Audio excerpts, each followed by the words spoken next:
The regular season's done, margins are gone. This is playoff football.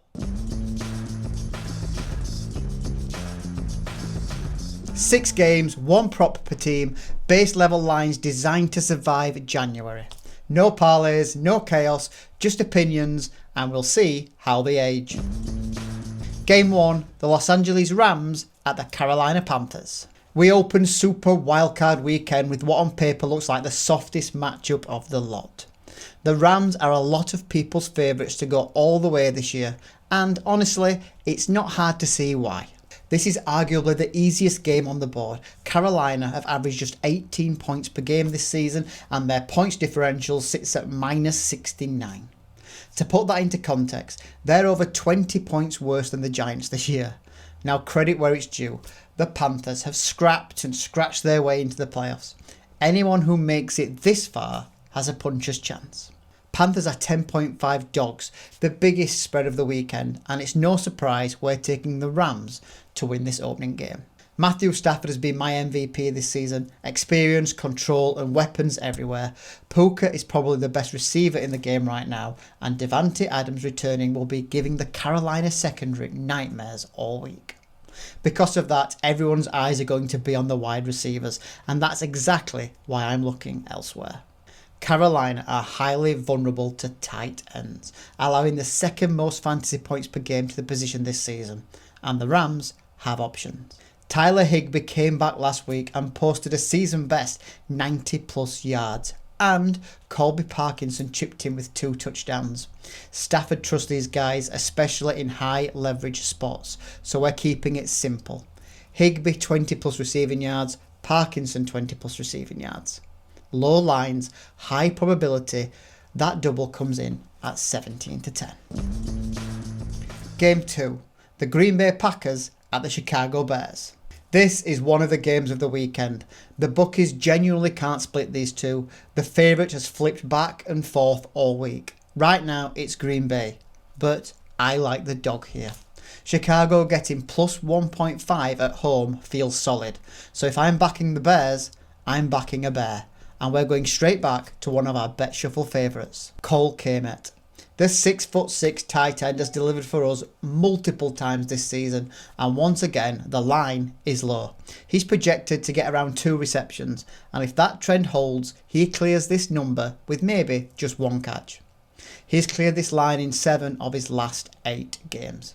Now we're going to pair that with Jaden Reed on the other side of the ball. He missed a big chunk of the season through injury, but now he's back and fully fit. He instantly becomes one of Green Bay's most dangerous players.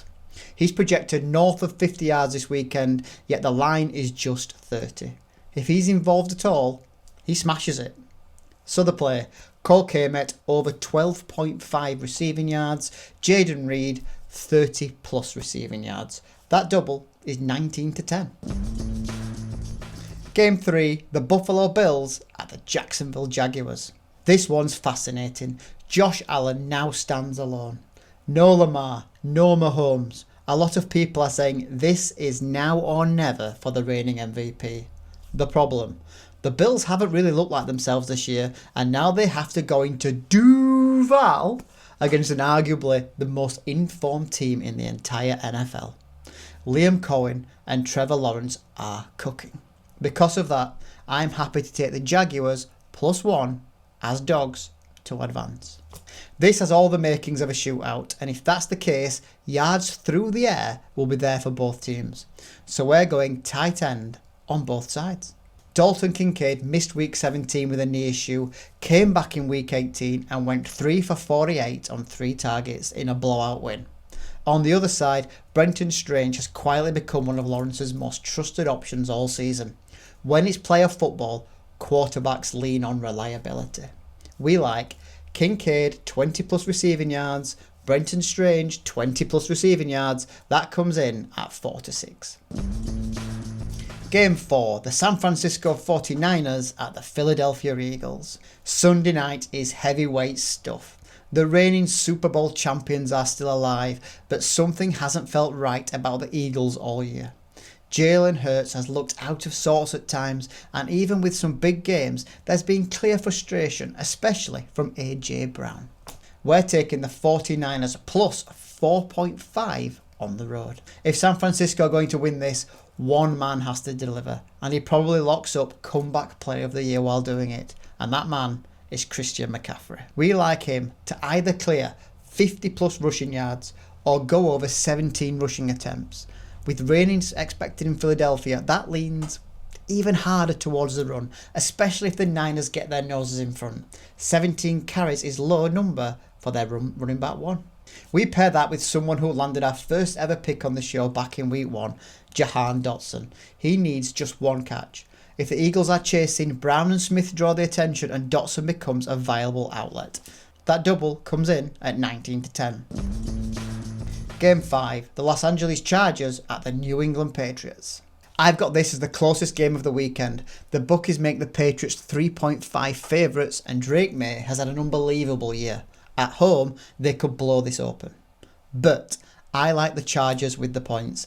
Harbaugh is an exceptional coach. And crucially, he's had a full week to prepare and rotating the squad in week 18 specifically for this matchup. Quentin Johnston is hot. And when he's hot, you pay attention. He was unplayable early in the season, cooled off, and now the last 2 weeks, he's back at full tilt.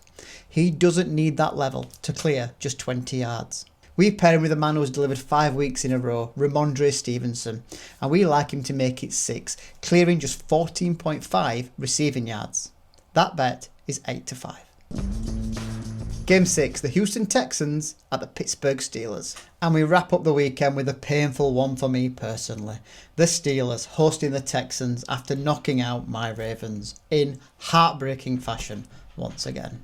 I'm siding though with those Pittsburgh Steelers as the 3.5 point dogs, and there are 2 reasons. First, Rodgers was excellent last week without his wide receiver one. This week, Metcalf returns from suspension and he'll have something to prove. Expect targets. Second, Mike Tomlin on Monday Night Football is ridiculous. 22-4 overall, 12-0 at home. That stat is wild. Houston's pass rush is elite, 3rd best pressure rate, best pass rush win rate in the league.